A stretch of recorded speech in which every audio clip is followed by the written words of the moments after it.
इनकी तुलना में पेंगुइन्स भले ही बहुत हल्की हों, लेकिन इनकी चोंच बहुत पैनी है और ये बहुत लड़ाकू होती है। सील की आंख फूट सकती है। पेंगुइन्स को सुरक्षित ढंग से सिर्फ पीछे से ही दबोचा जा सकता है, इसलिए ये सावधान रहती है।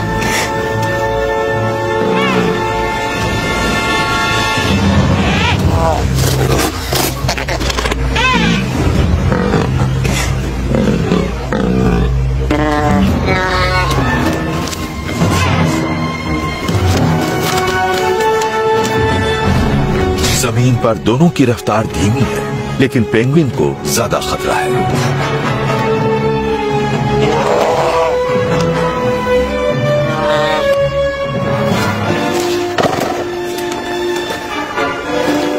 ये बच गई। 3 में से 2 पेंगुइन्स सील के हमले से बचकर अपने हमेशा भूखे रहने वाले चूजों तक पहुंच जाती है।